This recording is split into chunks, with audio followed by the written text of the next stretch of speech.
Então vamos lá, né? A gente parou exatamente nesses elementos da nossa teoria macrosociológica, dentro ainda das teorias do consenso, que é a teoria da subcultura delinquente. Né? Quais são os elementos de uma subcultura delinquente? A gente viu, né, na aula passada, começou a ver, né, que o autor da subcultura delinquente é o Albert Cohen. Né? E aí ele traz aqui três elementos que caracterizam essa subcultura delinquente. Primeiro elemento, não utilitarismo da conduta criminosa, né? O hedonismo da conduta criminosa, ou seja, o agente ele não pratica o crime visando uma finalidade além da prática do próprio crime. O crime por si só já é o ato final do criminoso aqui da subcultura delinquente. O crime é praticado pelo prazer do próprio crime. O indivíduo aqui ele não quer lucro, ele não quer ganho material. Diferente aqui da teoria da anomia, né? Que era sempre uma relação entre meta e meio ali para alcançar aquela meta. Aqui não interessa, né? Não é esse tipo de estudo. Por isso que é diferente a teoria da subcultura delinquente para a teoria da anomia, né? Na subcultura delinquente, o crime ele é praticado pelo prazer do próprio ato criminoso. Há ainda outra característica. Isso é muito, muito marcante nesse filme aqui, pessoal. Laranja Mecânica. Quem não assistiu, assista. Que é a malícia da conduta, né? A intenção do agente com seu comportamento é sempre causar desconforto, é sempre causar o mal, né? A satisfação aí é o escárnio, né?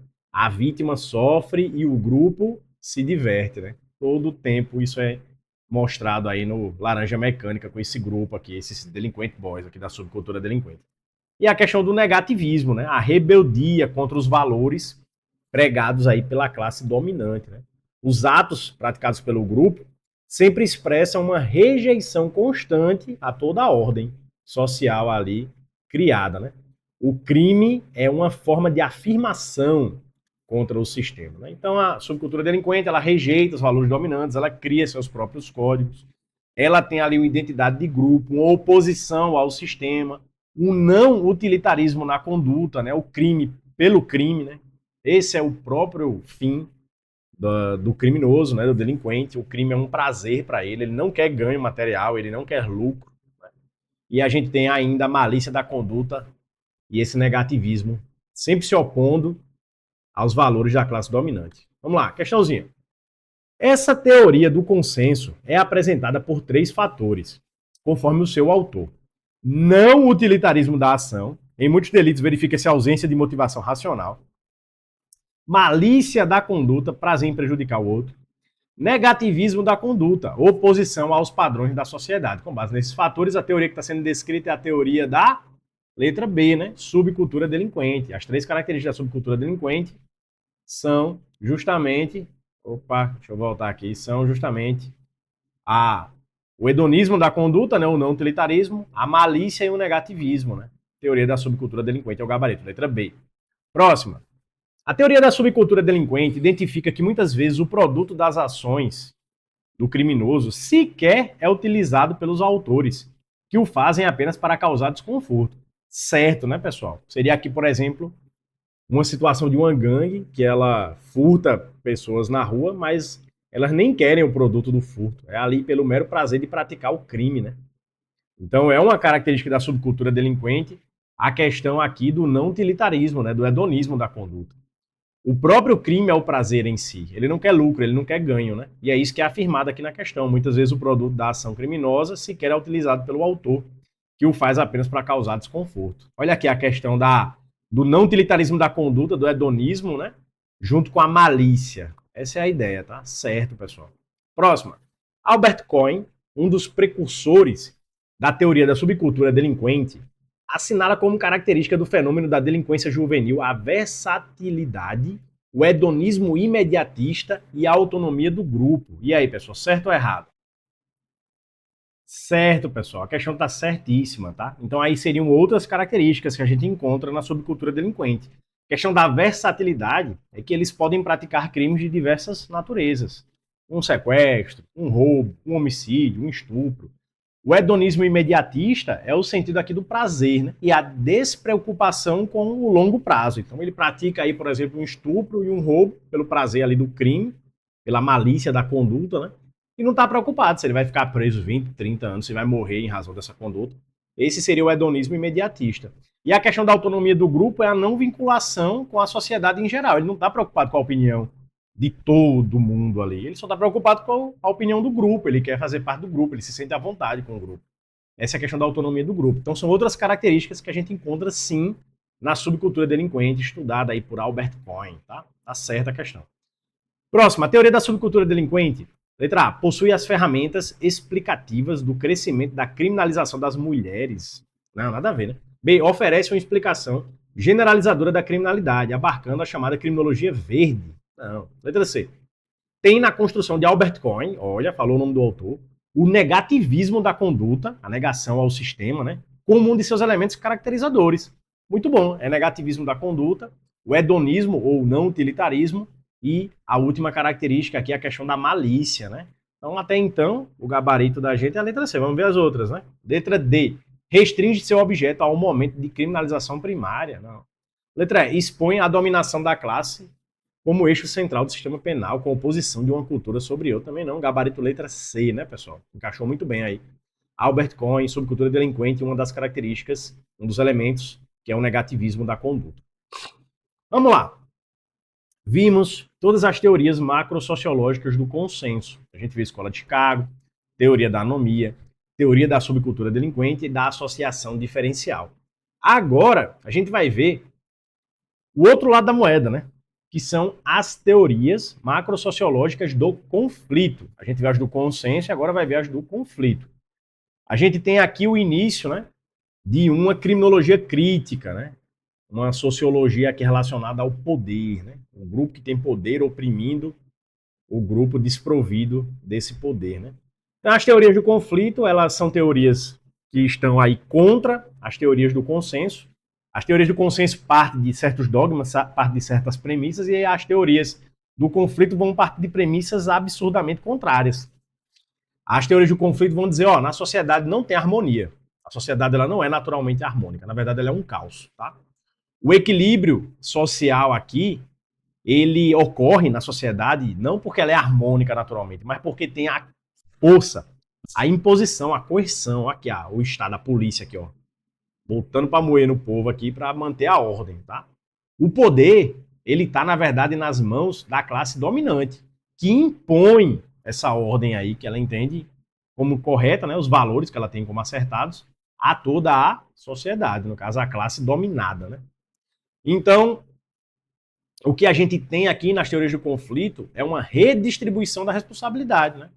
As teorias do conflito vão dizer, ó, o crime não é só culpa do criminoso, a sociedade e a classe dominante tem uma parcela de culpa, né?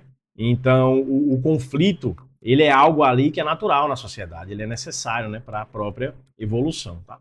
Então, para as teorias do conflito, o conflito ele não é algo negativo, né? Ele é algo que tem na sociedade de todo jeito, né? Ele pode ser, inclusive, desejável, né, para as teorias do conflito, se ele for o quê? Controlado, tá? Por quê? Porque é através do conflito que ocorrem as mudanças sociais e também é através do conflito que se tem a prevenção de certos abusos. Olha a história da humanidade, né? Os direitos foram conquistados através de conflitos, né? Através de muito sangue, de guerras, através de cabeças decepadas por guilhotinas, né? Então, é o conflito, né, que permite o avanço da sociedade. Ele revela a desigualdade, ele promove transformação. O conflito é o motor de mudança social, tá? E essa é a ideia aqui da teoria do conflito, né? De que o poder ele não é neutro, ele tem um grupo, uma classe que o detém. E ela está fazendo de tudo ali para manter aquele poder nas suas mãos. Tá? O equilíbrio, a harmonia na sociedade não é natural, é fruto sempre de uma imposição da classe dominante sobre a dominada. Por isso que o crime não é só culpa do infrator. Toda a sociedade tem culpa quando ocorre um crime. Então, vamos lá, em síntese, né, premissas fundamentais das teorias do conflito. Toda a sociedade está sempre em constante mudança. O conflito social ele é inevitável, ele é permanente, ele é inclusive até desejável, né, se controlado. O conflito, portanto, se ele é natural, se ele é permanente, se ele é inevitável, ele não é uma exceção, ele é uma regra na sociedade. E elementos sociais acabam contribuindo, né, para a própria desconstrução e transformação do meio em que essa sociedade está inserida. A sociedade ela é sempre essa luta de poder, né, essa luta de classes, né? Ela é sempre a coerção de uns sobre os outros, tá? E aí nós temos aí dentro das teorias de conflito umas teorias de cunho marxista, tá? De cunho marxista. As teorias de cunho marxista veem o crime, né, sempre como um reflexo dessa luta de classes entre o opressor e o oprimido, em que a classe trabalhadora é a classe agora oprimida, né? A causa para a criminalidade, segundo as teorias marxistas, dentro aí inseridas na teoria do conflito, é o capitalismo que gera a desigualdade social, que gera a concentração de renda, que gera a dominação, e a classe dominante, para não perder essa sua condição de opressor, oprime, né, a classe dominada, né, a classe trabalhadora, impondo as suas regras. Né? Então, o direito penal ali ele serve justamente para isso, para a manutenção do status quo. Né?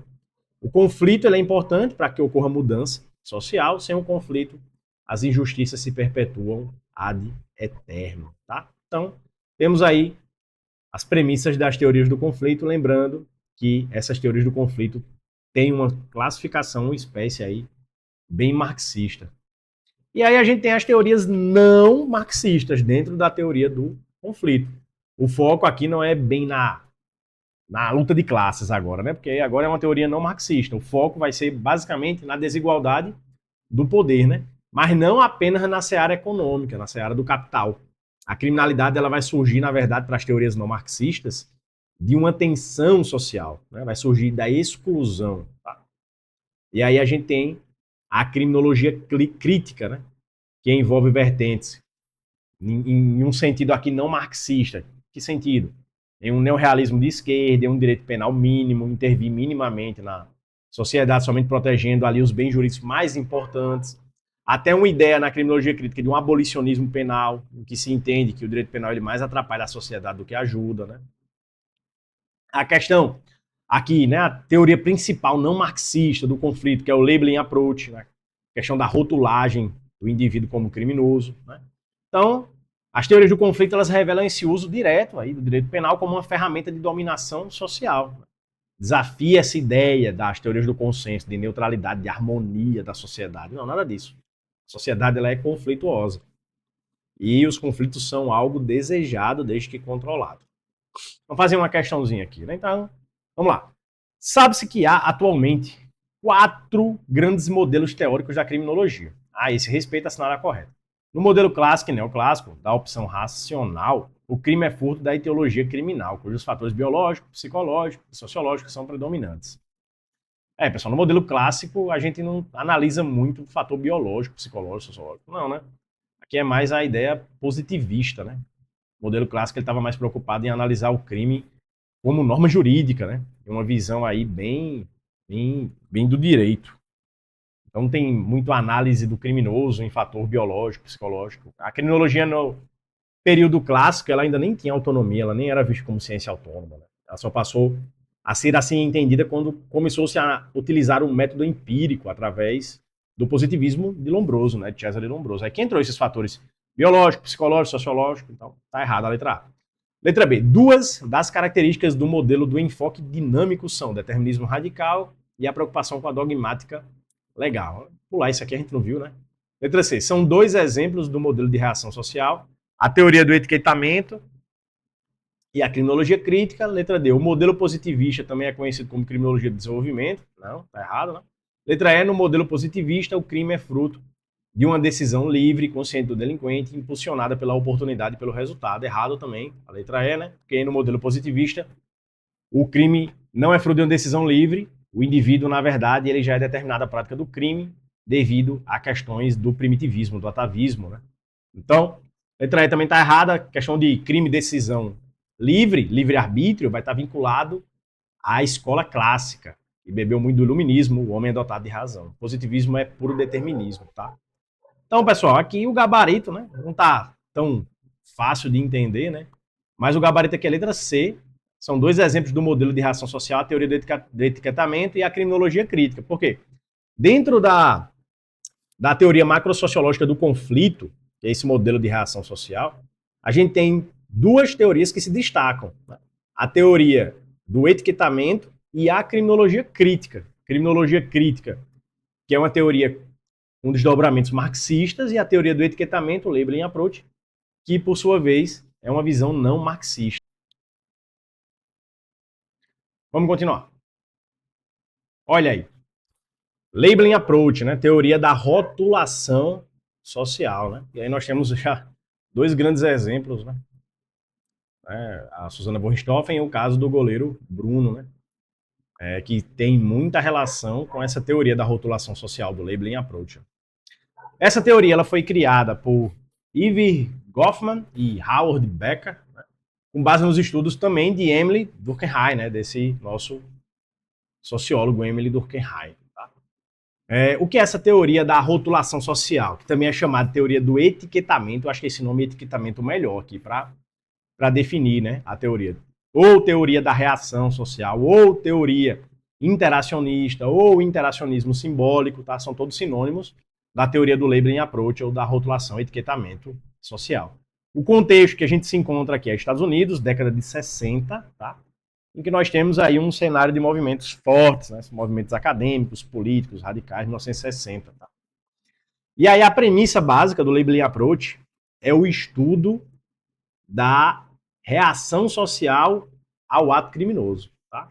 Então, a desviância do indivíduo, o indivíduo ele se torna basicamente criminoso, aí rotulado como criminoso, não no ato que ele pratica, não no ato criminoso, mas na reação que a sociedade tem a esse ato que ele pratica, tá? Então, o indivíduo ele praticou um crime, ali ele vai para o sistema prisional e ele fica ali após a sua condenação, durante a sua condenação, durante o seu processo, ele fica ali rotulado como criminoso, né? E já ocorre aquela desigualdade, aquela segregação social, né? Então, a teoria do etiquetamento ela está preocupada em quem? Compreender o rótulo que é colocado no indivíduo, que a sociedade impõe ao indivíduo para explicar justamente esse desvio, né? Então, como é a dinâmica aqui, né, dessa teoria do etiquetamento? O indivíduo ele pratica o crime pela primeira vez. Quando ele pratica esse crime, ele é rotulado como criminoso, como marginal. É essa rotulação que vai estar estudando aqui a teoria do etiquetamento. É essa rotulação que vai estar estigmatizando, marcando o indivíduo ali para sempre, né? Reforçando que ele é um criminoso. Tá? E quais são essas fontes da rotulação? O que é que rotula o indivíduo como criminoso? Primeiro, o controle social. Então, a teoria do etiquetamento está preocupada em estudar não o criminoso, mas como a sociedade vê o criminoso após a prática do delito. Como é que ela rotula ele, né? Quais são as consequências disso? Então, quais são as fontes dessa rotulação? Principalmente o controle social. Controle social formal, polícia, Ministério Público, judiciário, sistema penitenciário. Então, o indivíduo ele praticou um crime de estupro, exemplo. Ele pagou sua pena, saiu ali em liberdade. O policiamento do local sabe que ele já foi condenado por estupro. Vai estar todo tempo abordando ele. Porque já rotulou ele como um criminoso, como um estuprador. E muito embora ele já tenha pago a pena dele, né? Ministério Público, se chegar a qualquer situação relacionada àquele indivíduo, vão lembrar sempre, aquele bicho ele foi condenado uma vez por estupro. E ele vai ficar com esse rótulo aí, provavelmente para sempre. E o controle social informal, aí é pior ainda, né? Que é a família, amigos, escola, comunidade, a vizinhança como um todo sempre vai rotular esse cara como um criminoso. Muito embora ele tenha se ressocializado, mas ele sempre será taxado como criminoso. Então o foco da teoria do etiquetamento aqui é deslocar a análise, né, do crime, ela não analisa mais o crime, ela não quer mais saber mais do crime, para outro foco, agora é a reação da sociedade àquele crime. Né? Ela entende aí o crime, né, como resultado do rótulo que é aplicado sobre o criminoso, aquele que praticou o ato. O delinquente ele não se forma quando ele pratica o ato criminoso, ele se forma a partir da resposta social que ele recebe da prática do ato criminoso. Tá? A reação social é que é importante aqui na teoria do etiquetamento. Vamos fazer uma questãozinha. Em 16 de agosto de 2023, faleceu o sociólogo americano Howard Becker. Na obra Outsiders, Estudos de Sociologia do Desvio, o autor analisa como os processos de criminalização produzem distintos critérios utilizados pelo sistema penal no exercício do controle social, para definir quem deve ou não ser rotulado como desviante, né, como criminoso. Essa abordagem é denominada o quê? Teoria do Labeling Approach, né, pessoal? É a teoria que atua ali na reação social que é dada ao fato, ao indivíduo que praticou aquele ato criminoso. Né? No rótulo que ele recebe depois da prática do ato. Essa é a preocupação aqui do Howard Becker, né? Da sua obra Outsiders. Então, teoria do labeling approach, ou teoria da rotulação, ou teoria do etiquetamento. Tá? Vamos lá. Enquanto o prendiam a golpes de martelo, a argola de ferro ele chorava. Partiu para Toulon. Lá chegou após uma viagem de 27 dias sobre uma charrete e com a corrente no pescoço. Em Toulon, colocaram-lhe a vestimenta vermelha. Desde então, tudo o que construíra, sua existência se apagou, até mesmo seu nome. Não era mais Jean Valjean, era apenas o número 24601. O direito das pessoas presas ao chamamento nominal se trata de influência no direito brasileiro da teoria denominada labeling approach, etiquetamento. Olha aí. O indivíduo, após a prática do ato, ele perdeu, em razão da reação social a esse ato, né? Ele perdeu, inclusive, sua identidade e foi rotulado, etiquetado como um número. Teoria do labeling approach. Né? Vamos lá, mais uma. É uma das mais importantes teorias do conflito. Olha aí, ó. Teoria do conflito a gente tem, basicamente, duas. Né? A gente tem a criminologia crítica ou radical e o labeling approach. Só por isso aqui a gente já corta todas as assertivas aqui, né? A gente só fica com a letra B e com a letra E, né? Essa anomia aqui e a subcultura delinquente é teoria do consenso. Então, não vai ser nenhuma das duas. Aí ele coloca, ó, surgida nos anos 60 nos Estados Unidos, tem como principal expoente Erving Goffman e Howard Becker. Vamos lembrar dos expoentes da teoria da rotulação, né? Do labeling approach, ó. Erving Goffman e Howard Becker. Tá vendo que tem que decorar os autores para acertar as questões? Aí ele quer saber qual é a teoria que a gente está falando aqui, ó, labeling approach. Os autores Erving Goffman e Howard Becker, e é uma teoria do conflito, né, de cunho não marxista, porque a marxista é a radical ou crítica. Então vamos lá, olha aqui para a gente entender melhor, né, essa teoria do etiquetamento. Né? Vamos compreender esse rótulo. Olha aqui. Primeiro, o indivíduo ele pratica o crime, né, a desviação primária. Olha aqui, ó, desviação primária. Dessa desviação primária tem uma reação social ao ato criminoso, que pode ser mais acentuada ou menos acentuada. Pega o caso da Suzane von Richthofen aqui. Ó. Reação social que foi muito acentuada pelos controles sociais, os formais e informais. Né? A própria comunidade, sociedade civil, bem como as instituições do Estado. Essa reação social é que vai gerar aqui no criminoso, né, no indivíduo, a desviação secundária. Esse aqui é o objeto de estudo da teoria do etiquetamento. É isso que ela está preocupada, é isso que ela se volta. A reação social que gera a desviação secundária. Né? Ela é decisiva para que o indivíduo cometa o crime de novo, ou cometa outros crimes, ou não volte para o caminho da luz, né, digamos assim, da legalidade. Ele continue se desviando. Porque a reação social, aquela primeira prática do indivíduo, foi tão forte que ele não consegue mais se integrar na sociedade. Tá? Então, o primeiro desvio, a primeira prática delitiva, o infrator é submetido a uma persecução penal. Esse desvio primário não é objeto de estudo do labeling approach, ele não importa.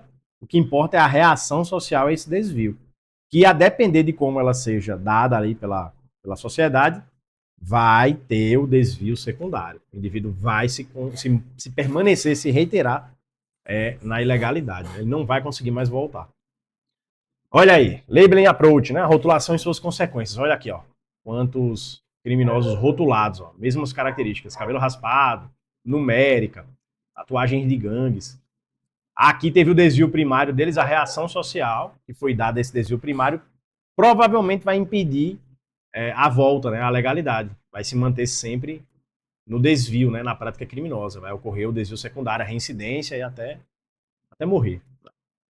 Então, a reação do Estado, a reação da sociedade, a reação social é o que criminaliza os desviadores, né, os indivíduos que praticam crimes, e a existência de processos ritualizados, eles retiram a identidade original do indivíduo e colocam nele a identidade de criminoso, né, de desviante, de pessoa que fez algo errado e que não vai poder mais se integrar à sociedade. Esses rituais, eles são muito estudados e importantes para a teoria do labeling approach. É o ritual que o indivíduo passa, né, que o preso passa, que vai gerar nele esse rótulo que ele não consegue mais se soltar. Né? Então, exemplo de rituais. A prisão em flagrante é um ritual, a revista pessoal é um ritual. A própria fotografia, a ficha criminal, o sistema ali, ter dados criminais do indivíduo é um ritual. O uniforme que ele coloca no presídio, a forma dele se portar, o corte de cabelo padronizado. O indivíduo ele deixa, então, de ser visto como pessoa e vira um infrator, né? Vira o número, vira o mal, né, incorporado.